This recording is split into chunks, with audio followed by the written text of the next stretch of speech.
Hello and welcome again to day 6 of our Lenten Paeans. We continue on with the Gospel of Matthew, again looking at difficult subjects. So today we read verses 31, 30 and 32 from the chapter 5 concerning divorce. It was also said, "Whoever divorces his wife, let him give her a certificate of divorce.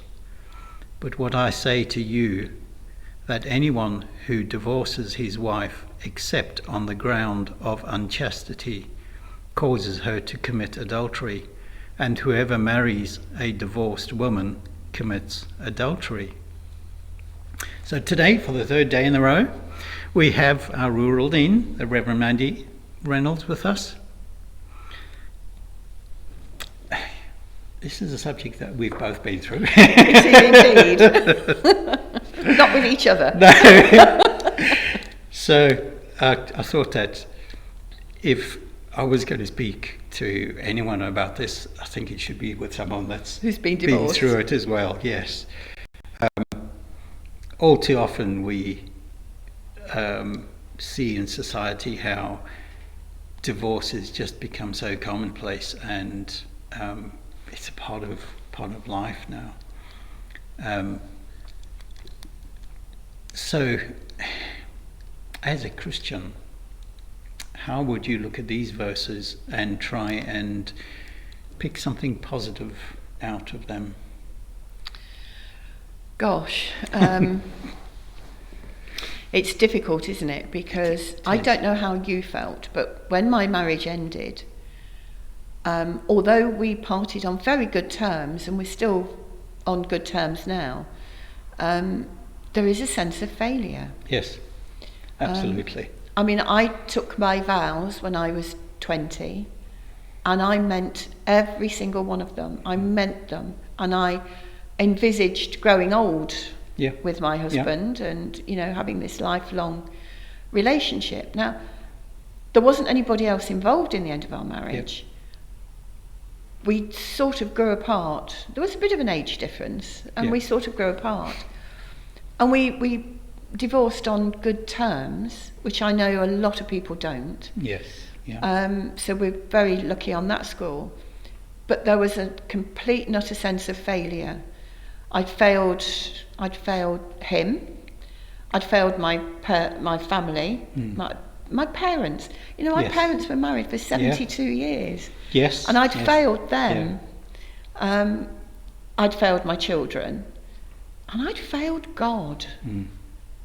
And as I say, although there was nothing untoward, I'd failed God. I'd broken those promises I'd made in front of him.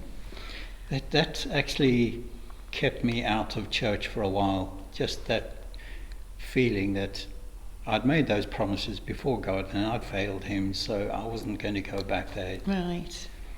Until the pastor came and knocked on my door. Right. Then I thought, maybe it's the right time. I think it's very difficult because the verses that say if they're divorced, and it's not because either party's committed adultery. Therefore, if a husband divorces a wife, he's causing her to commit adultery. I think that's really harsh. Yes. And I think, as I said yesterday, it's very difficult because once we were divorced and I was single, I needed to know that I was still attractive. Yes. And that somebody could still love, I was still lovable. Yeah. And that's very difficult. But to get into another relationship thinking, actually, God's thinking, according to Jesus, I'm committing adultery by getting into another relationship. And again, I think what we have to do is we see this as a moral compass, that divorce shouldn't be easy. It shouldn't just be a way out. Yeah. Again, it's that we come back to that moral compass that, we were better, Bruce and I, better off apart than we were together at the end. And there's a saying, isn't there, about if you love something, let it go. If it comes back to you, it's yours. And if it doesn't, it was never yours in the first place. Yeah. You know, and I have to say we had a very happy marriage, a good marriage. Yeah. But we just got to the point, you know, after 20 odd years, we needed different things. And mine was to follow God, to become a minister, and to follow God, and to leave house and home and everything. And, you know, I often thought about how strange it was that when Jesus called his disciples to follow him, they left everything. And I'm thinking, who on earth would do that? Yeah. Well, that's exactly what I did when I became an army chaplain. Yeah. And I think the fact that Bruce and I are still good friends, but we gave each other the freedom to explore life, you know, in its fullest.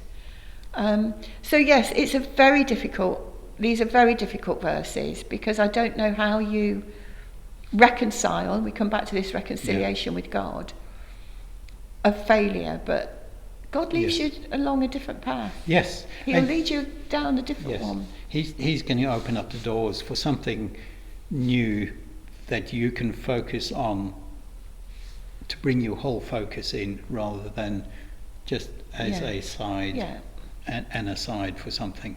I mean, it must be difficult for people who their marriage breaks up because of adultery. Yes. You know, somebody, you know, one partner, maybe both partners have let each other down. This is not a perfect world we're in. No. And none of us are perfect. And we go back to what we said the other day about we get it wrong at times. Yes. And it all comes back to being reconciled with God. Yes.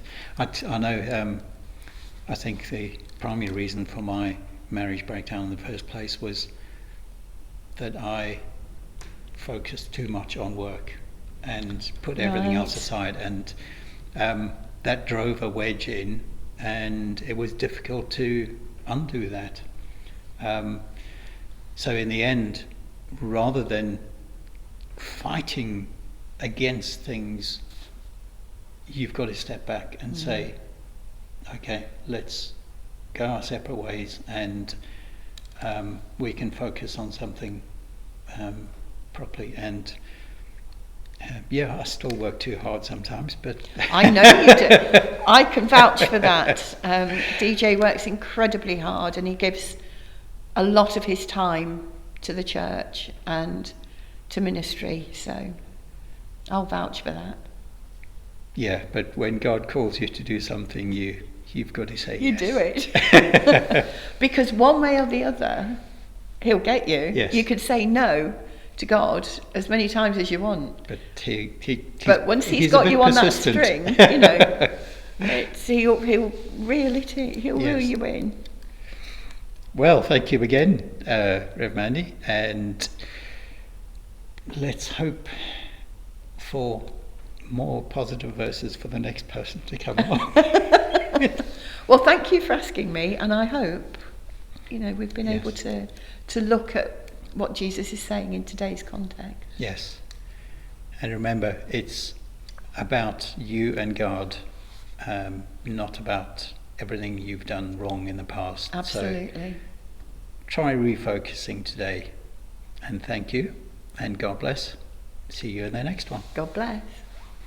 We hope and pray these sessions will give you something positive to see and look forward to, something you may wish to share with others. Please do.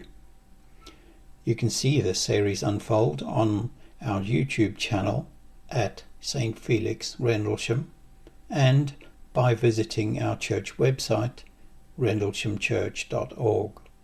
Should you wish to contact us, please do so by email on info@rendleshamchurch.org. God bless, and we'll see you in the next video.